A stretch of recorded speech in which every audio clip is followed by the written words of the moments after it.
Students, D academy में आपका स्वागत है। मैं सुभाष गर्ग। आज अपन सेकंड चैप्टर का पार्ट 4 पढ़ेंगे। इसके अंतर्गत अपन मादा युग्मकोद्भिद की संरचना एवं विकास के बारे में पढ़ेंगे। इससे पहले वाले वीडियो में अपन ने नर युग्मकोद्भिद की संरचना एवं विकास के बारे में पढ़ा था। मादा युग्मकोद्भिद जो होता है उसकी संरचना एवं परिवर्तन में अपन इन 3 टॉपिक का अध्ययन इस वीडियो के अंतर्गत करेंगे। फर्स्ट टॉपिक है अंडक या गुरु बीजाणु पर्ण, दूसरा टॉपिक है बीजांड की संरचना और तीसरा टॉपिक है बीजांड के प्रकार। तो सबसे पहले अपन लेते हैं अंडक, जिसे गुरु बीजाणु पर्ण भी कहते हैं।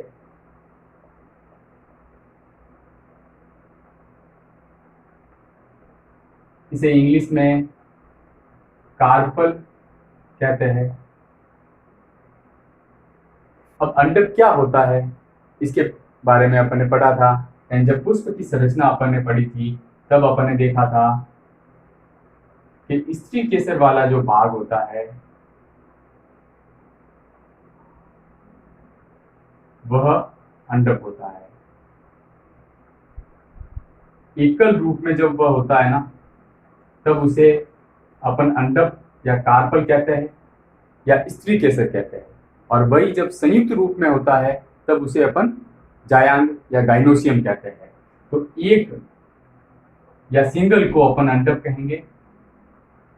इसका अग्र भाग जो होता है या शीर्ष भाग जो होता है इसे वर्तिकाग्र कहते हैं, अपन जानते हैं। इंग्लिश में स्टिग्मा कहते हैं। इस वाले भाग को वर्तिका कहते हैं, इंग्लिश में स्टाइल कहते हैं, ठीक है। और इस वाले भाग को अंडाशय कहते हैं। तो ये 3 भाग इसके होते हैं, इंग्लिश में इसको ओवरी कहते हैं, ठीक है। अब ये जो वर्तिकाग्र वाला जो भाग होता है इसका क्या कार्य होता है, कभी ये प्रैक्टिकल एग्जाम में वाइवा के अंदर पूछ लिया जाता है कि वर्तिकाग्र का क्या कार्य होता है। तो वर्तिकाग्र हमेशा पराग कणों को ग्रहण करने का कार्य करता है। पराग कण जो है दूसरे पुष्प से या उसी पुष्प के पुंकेसर वाले भाग से इस भाग तक पहुंचते हैं तो इनको ग्रहण करने का ये कार्य करेगा, ठीक है ना। इनको ग्रहण करने का कार्य करेगा, ये चिपचिपे इनको ग्रहण करने का ये कार्य करेगा, ठीक है। अब क्या होता है कि दूसरा भाग जो होता है वर्तिका होती है और उसके बाद में अंडाशय वाला भाग होता है। तो अंडाशय वाला जो भाग होता है वह इस स्त्री केसर वाले भाग का स्त्री केसर और संयुक्त रूप से इसको जायांग कहते हैं, जायांग गाइनोसियम, जिसे जी से डिनोट करते हैं, ठीक है ना। तो अंडाशय वाला जो भाग होता है वह सबसे मुख्य भाग होता है और उसके अंदर ये इस प्रकार से अंडाशय कोष होते हैं और इसके अंदर ये बीजांड लगे हुए रहते हैं, ठीक है। इसके अंदर जो है बीजांड लगे हुए रहेंगे, ठीक है। तो अब ये जो बीजांड होते हैं इस बीजांड के अंदर वापस एग एपरेटस वगैरह होता है, 7 कोशिकाएं होती है, ठीक है ना, और बीजांड काय वगैरह होता है। और ये जो बीजांड होता है वह बीजांडासन से जुड़ा हुआ रहता है। अपन इसका थोड़ा बड़ा डायग्राम बना करके अगर देखें इस प्रकार से, ये जो अंडाशय वाला जो भाग है इसमें इस प्रकार से ये लॉलीपॉप नुमा जो संरचनाएं लगी हुई रहती है इनको अपन बीजांड कहते हैं, ठीक है। और ये जिस संरचना से यहाँ पे ये ऐसे लगा हुआ है इसको बीजांडासन कहते हैं। यानी कि ऐसे अगर अपन देखें तो ये जो स्थल है इसे बीजांडासन कहते हैं, ठीक है। और इस वाले भाग को बीजांड वृंत कहते हैं, बीजांड वृंत, ठीक है ना, बीजांड वृंत कहते हैं। और इस वाले भाग को बीजांड काय कहते हैं, बीजांड काय। अब ये जो बीजांड होता है ये बीजांड जो होते हैं वही आगे जाकर के बीज का रूप धारण करते हैं। ठीक है ना, आगे जाकर किसका रूप धारण करते हैं, बीज का रूप धारण करते हैं या बीज के अंदर कन्वर्ट होते हैं।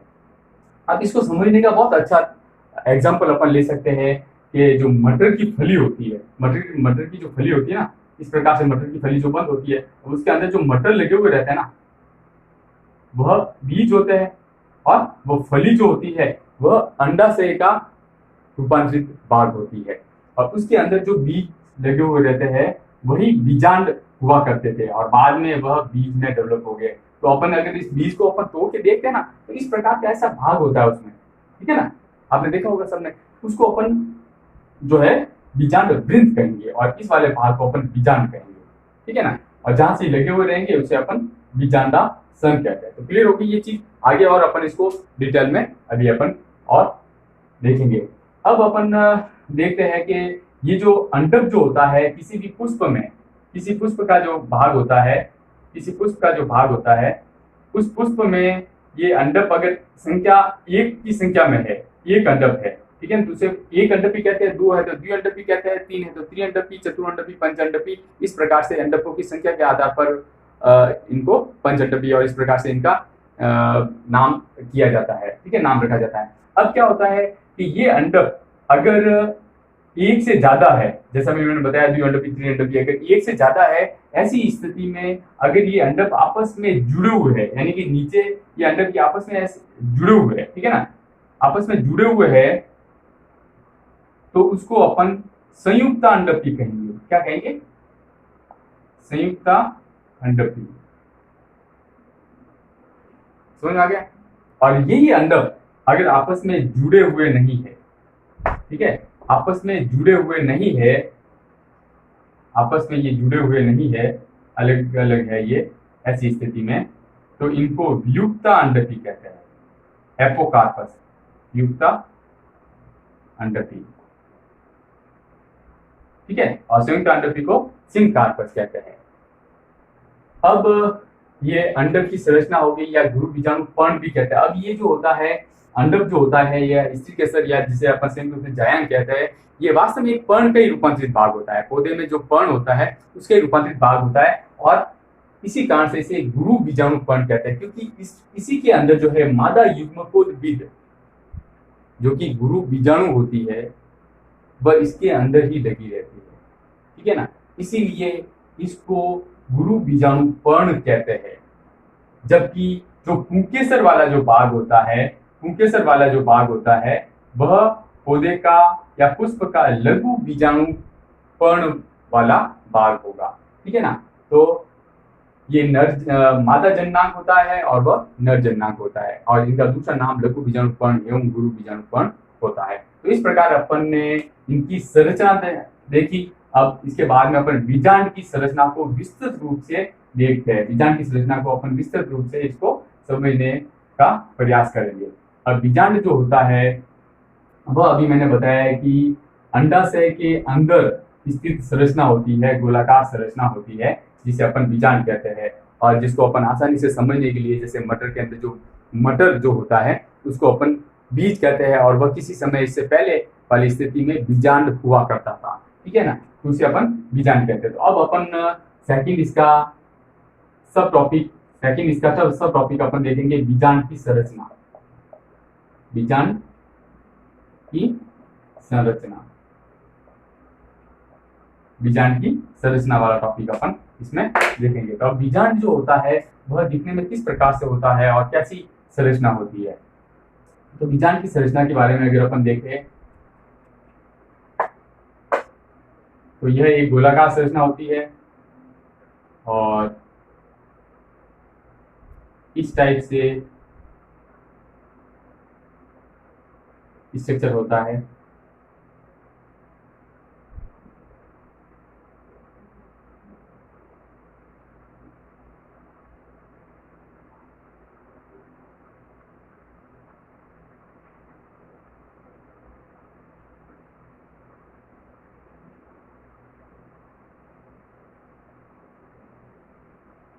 यानी कि दो अध्यावरण इसमें होते हैं, ठीक है ना, दो अध्यावरण इसमें होते हैं।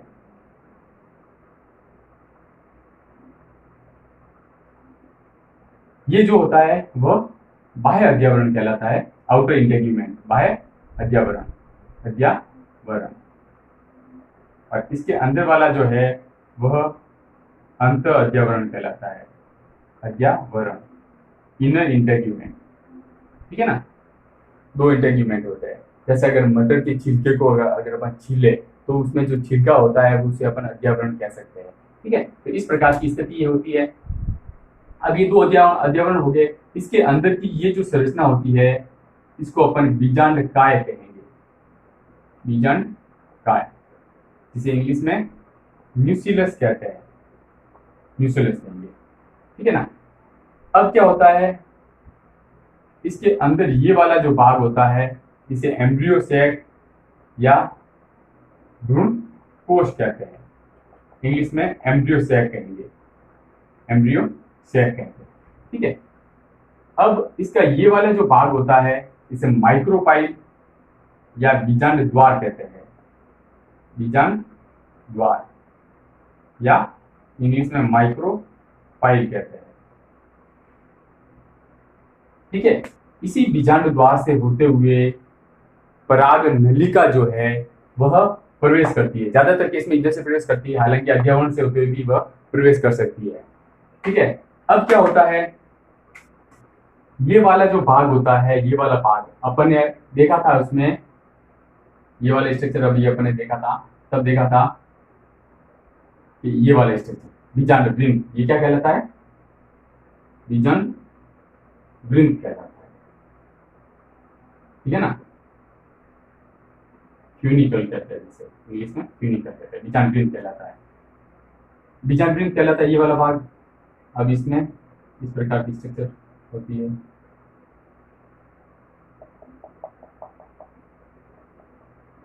अब क्या होता है कि बीजांड वृंत जहां से जुड़ता है उस जुड़ने वाले भाग को अपन हाइलम कहते हैं, या इंग्लिश में, हिंदी में निबाग कहते हैं, हाइलम कहते हैं इसे। ठीक है, हाइलम वाला भाग कहते हैं। और एक ये भाग होता है उभरा हुआ भाग, उभरा हुआ भाग होता है जिसे रेफी या राफे कहते हैं। ठीक है ना, इस पे सवाल भी आया हुआ है, 1 नंबर का सवाल भी आया हुआ है, पीएमटी वगैरह में भी आता है, साथ साथ मैं पीएमटी की भी तैयारी कराता रहूंगा। तो ऐसा सवाल आया हुआ है कि बीजांड वृंत बीजांड द्वार से बीजांड काय से जिस उभरी हुई संरचना द्वारा जुड़ा हुआ रहता है उस उभरी हुई संरचना को क्या कहते हैं, तो राफे या रेफी कहते हैं। ठीक है ना। अब क्या होता है कि इसके अंदर वाले स्तर में अगर अपन देखें तो ये वाला जो भाग होता है इसे चैलेजा कहते हैं, चैलेजा। ठीक है ना, चैलेजा वाला भाग कहते हैं। अब क्या होता है कि ये वाला जो भाग होता है वह भ्रूणकोश कहलाता है। इस भ्रूणकोश के अंदर वापस बीजांड द्वार वाले सिरे में 3 कोशिकाएं होती है, 3 कोशिकाएं होती है, मध्य में 1 कोशिका होती है और इस वाले भाग में वापस 3 कोशिकाएं होती है। ठीक है,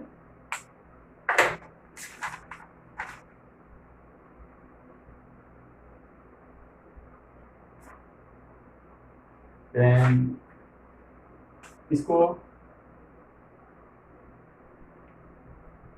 ठीक है, 3 कोशिकाएं होती है। अब इन 3 कोशिकाओं में इनका नाम क्या होता है वो अपन देखते हैं।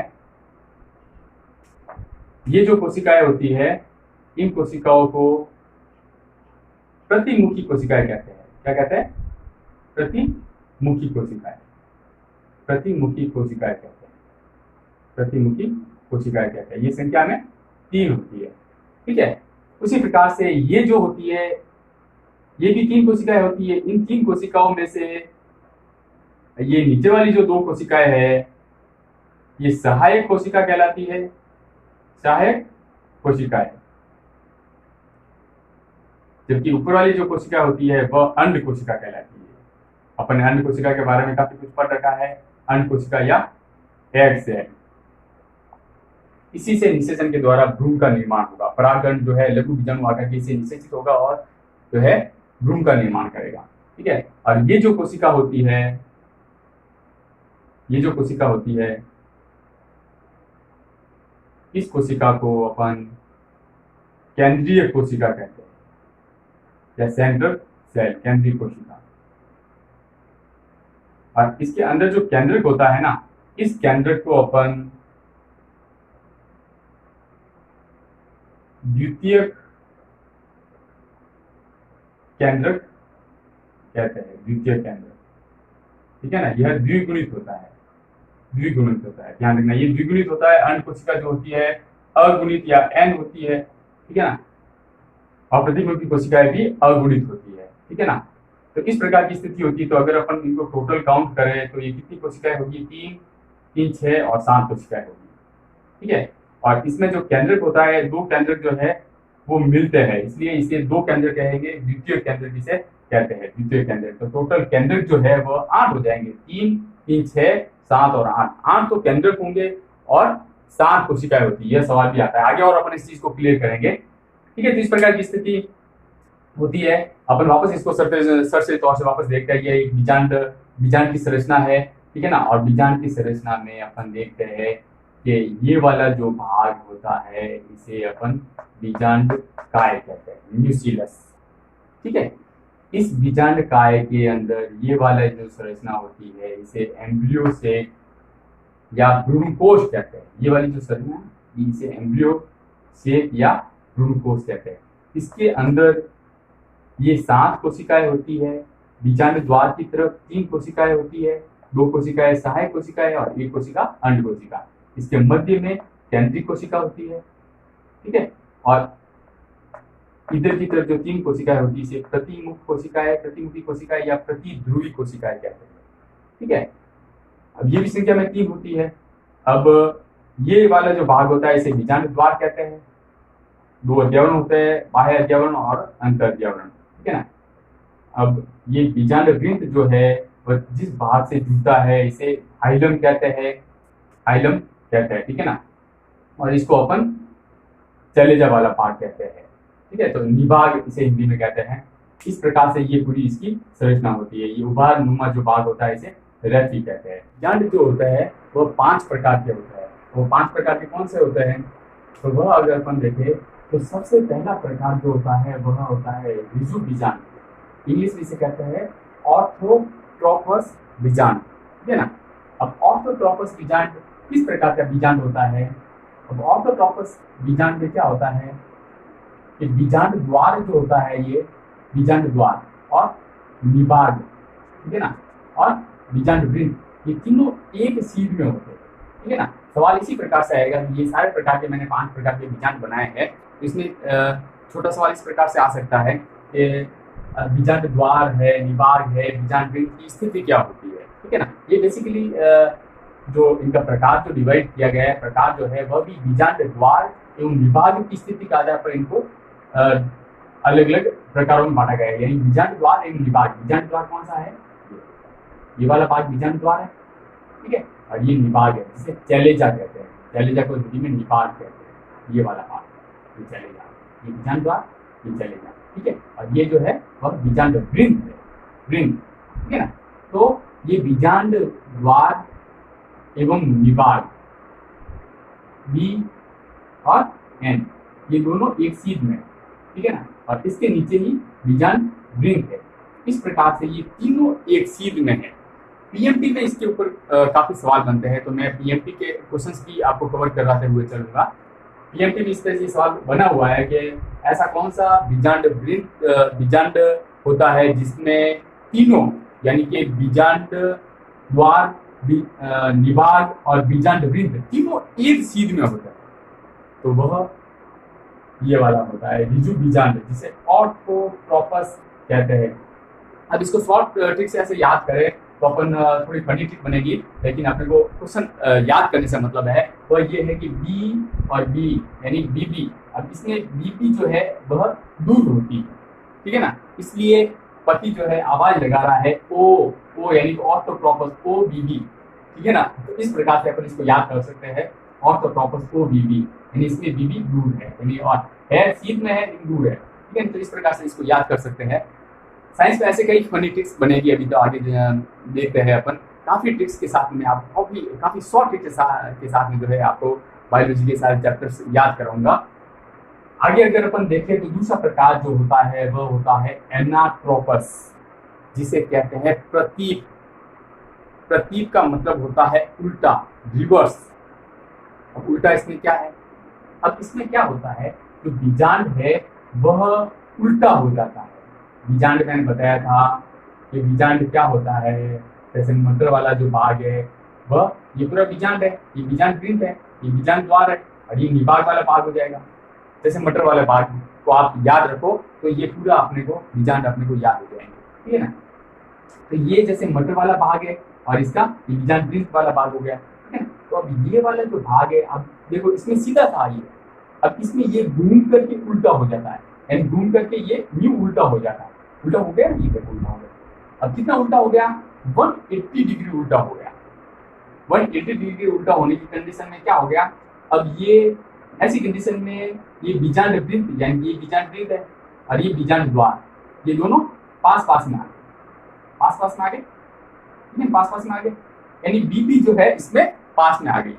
इसको ऐसे आप याद रख सकते हैं, बीबी, ये बीबी जो है पास पास में आ गई, ठीक है ना। और ये निभाग जो है, निभाग तो ये हो गया, तो निभाग उल्टा, निभाग तो दूर है। इस प्रकार से ऐसी स्थिति बन रही है, ऐसी स्थिति, ठीक है ना, ऐसी स्थिति इसमें बन रही है। अब इस पर बेसिकली सवाल किया जाता है कि ऐसा कौन सा बीजांड है जिसमें बीजांड जो है वह घूम करके 180 डिग्री घूम करके उल्टा हो जाता है। तो उल्टा इसी को कहते हैं प्रतीक। इसको ऐसे आप याद रखिए कि उल्टा किसमें होता है, प्रतीक प्रकार के एनाट्रोपस। अब इनके एग्जांपल भी अपन देख सकते हैं। इनके एग्जांपल जो होता है वह आवर्तबीजी या एंजियोस्पर्म में जो बीजांड पाए जाते हैं मैक्सिमम, वह किस प्रकार के होते हैं, प्रतीक प्रकार के। यानी कि मटर भी एक एंजियोस्पर्म है, जिम्नोस्पर्म तो बहुत कम ही है, ये एंजियोस्पर्म का उदाहरण हो सकता है, ठीक है। इसके अलावा जिम्नोस्पर्म में इस प्रकार के पाए जाते हैं, जिम्नोस्पर्म में, ठीक है ना। अधिकांश जिम्नोस्पर्म है, पाइपेरेसी है, पॉलीगोनेसी है, इस कुल के पौधों में ये पाया जाता है रिजु बीजांड। जिम्नोस्पर्म के क्या उदाहरण होता है, 11th में आपने शायद पढ़ी है, पूजा बोटिया, ठीक है ना, मयूरपंखी वगैरह है, ठीक है ना, साइकस है, ठीक है। इस प्रकार की उदाहरण में ये जिम्नोस्पर्म में पाए जाते हैं। वो भी एक प्रकार की जीरोफाइटी की है, अपने यहाँ पे जिम्नोस्पर्म वगैरह नहीं पाया जाता। जो भी पौधे हैं मयूरपंखी वगैरह है वह बाहर से एक्सपोर्ट किए हुए हैं, ठीक है ना। तो ये जिम्नोस्पर्म में पाया जाता है रिजु बीजांड। एनाट्रोपस या प्रतीक बीजांड जो है वह किसमें पाया जाता है, ये ज्यादातर आवर्त बीजों में, ठीक है ना। यानी अपने चारों ओर पाए जाने वाले पौधे ज्यादातर है वह सारे क्या है, एंजियोस्पर्म है, यानी कि उसमें बीज जो होता है वह फल भित्ति द्वारा ढका हुआ होता है, ठीक है ना। जिम्नोस्पर्म तो अपने यहाँ बहुत कम होते हैं, ठीक है ना, है ही नहीं, ठीक है। प्राकृतिक रूप से तो बहुत कम जिम्नोस्पर्म यहाँ उपस्थित है। अब आगे अपन देखते हैं कि तीसरे प्रकार का जो बीजांड है वह होता है अर्ध प्रतीक, यानी आधा उल्टा हुआ है, अर्ध प्रतीक, ठीक है ना। अब आधा उल्टा हुआ है, अब पूरा उल्टा हो जाता तो इस प्रकार की स्थिति हो जाती। अब ये देखिए आधा उल्टा होकर के यूं हुआ है, आधा उल्टा होकर के यूं हुआ है, ठीक है ना। तो ऐसी स्थिति में होकर के ये पूरा पूरा घूमता तो ऐसे हो जाता, ये पूरा नहीं घुमाया, अब ये ऐसे घूम करके ऐसा हो गया। तो अब क्या हुआ, ऐसी स्थिति में ये 90 डिग्री का एंगल बना के नहीं आते, घूम करके ऐसा हो गया। तो इस वाले में 90 डिग्री का एंगल बन रहा है, यानी कि इसमें निभाग और बीजांड द्वार, बीजांड वृत्त, सॉरी, निभाग और बीजांड वृत्त जो है इसके बीच में 90 डिग्री का एंगल बन रहा है। इस प्रकार का जो बीजांड होता है वो रेनेंकुलेसी है, प्रिमुलेसी है, इस प्रकार के कुल के पौधों में पाया जाता है, ठीक है। इसे हमें एनाट्रोपस कहते हैं। इसके बाद में अगला अपन देखते हैं वक्र प्रकार का। वक्र प्रकार के बीजांड में क्या होता है, वक्र प्रकार के बीजांड में भी 90 डिग्री का एंगल बनता है। इसमें भी बीजांड वृत्त जो होता है वह निभाग से 90 डिग्री के एंगल पर जुड़ा हुआ रहता है। देखिए बीजांड वृत्त ये है और ये इसका निभाग हो गया, ठीक है ना। तो इस प्रकार से ये 90 डिग्री एंगल बन रहा है। बाकी ये जो एम्ब्रियो शेप है और बीजांड काय है ये भी इसमें वक्रित हो जाता है। देखिए ये वक्रित हो रहा है, वक्र हो गया यानी कि कर्व हो गया, मुड़ गए, इसलिए इसे वक्र प्रकार का कहते हैं। अब ये घोड़े की नाल की भांति दिखता है। घोड़े की जो नाल होती है ना, घोड़े की नाल जो होती है इस प्रकार का इसका शेप होता है। देखिए घोड़े की नाल, ऐसा घोड़े की नाल, घोड़े की नाल जैसा ये बन रहा है, घोड़े की नाल जैसा इसे बन रहा है। तो ऐसा सवाल आ जाता है कि घोड़े की नाल जैसा बीजांड किसमें पाया जाता है, तो वह जो होता है वक्र प्रकार का बीजांड होता है, और क्रूसिफेरी यानी क्रूसिफेरी में सरसों वगैरह ये इस प्रकार का आ जाते हैं, लेग्यूमिनेसी जैसे मटर वगैरह है, इस प्रकार के फूलों में यह बीजांड पाया जाता है। अगले दो इंपॉर्टेंट बचे हैं, उसमें से ये है अनुप्रस्थ प्रकार का, जिसे एम्फीट्रोपस प्रकार का बीजांड कहते हैं। अब इसमें भी 90 डिग्री का एंगल ये बन रहा है, बीजांड वृंत और निपाट के बीच में 90 डिग्री का एंगल बन रहा है, ठीक है। ये कंप्लीटली कर्व नहीं होता है, ये थोड़ा सा कर्व होता है, ठीक है नहीं। तो अनुप्रस्थ की स्थिति इसमें बनती है, ये अनुप्रस्थ जैसी स्थिति इसमें बन रही है, इसलिए इसे अनुप्रस्थ प्रकार का बीजांड कहते हैं। अभी किसमें पाया जाता है, तो एलिस मेसी है और न्यूटोमेसी है, इस प्रकार के फूलों में यह पाया जाता है। इसके बाद में अगर अपन लास्ट प्रकार का देखें तो वह है कुंडलित। इस पे भी बहुत ज्यादा सवाल आते हैं, पीएमटी वगैरह में एग्जाम्स में ज्यादा सवाल आते हैं। ये वाले टॉपिक पे आपके 12th में सवाल थोड़े कम बनते हैं, लेकिन फिर भी इसमें लघु उत्तरात्मक सवाल तो बनती है। बड़ा क्वेश्चन तो वैसे नहीं बनेगा, लेकिन फिर भी लघु उत्तरात्मक क्वेश्चन तो बनेगी, ठीक है। तो इसमें जो कुंडलित प्रकार का है इसे सरसिनोट्रोपस कहते हैं। अब इस पे सबसे बड़ा सवाल ऐसा होता है कि 360 डिग्री एंगल पर कुंडलित हो जाता है, ठीक है ना, यानी कि ये इस प्रकार का बीजांड है जिसमें बीजांड वृंत जो है वह इस बीजांड काय को एक प्रकार से जो है पूर्णतः चारों ओर से बीजांड काय को घेर लेता है, या बीजांड को चारों ओर से घेर लेता है। ये बीजांड जो है ये वाला बीजांड है, इसको चारों ओर से देख लीजिए, इसको घेर लिया है पूरा, चारों ओर से ढक गया है, बहुत ज्यादा कुंडलित हो गया है, इसीलिए इसे कुंडलित प्रकार का बीजांड कहते हैं। ये कैक्टेसी वगैरह में पाया जाता है, कैक्टस वगैरह के प्लांट्स वगैरह जो होते हैं उसमें यह पाया जाता है। तो इस प्रकार से अपन ने बीजांड के 5 प्रकार 6 प्रकार देखे, 3, 4, 5 और 6 इसके प्रकार जो है अपन ने देखे। तो अपना 4th पार्ट जो है कंप्लीट हुआ है। अब लास्ट पार्ट इसका बचा है, इस चैप्टर का 5th पार्ट, वह अपन अगले वीडियो में देखेंगे। अभी तक जिन्होंने मेरा चैनल सब्सक्राइब नहीं किया है वो चैनल सब्सक्राइब कर लेवे, और आगे अपने दोस्तों को, अपने रिलेटिव को ये वीडियो जरूर भेजें ताकि उन लोगों का भी भला हो सके। Thank you.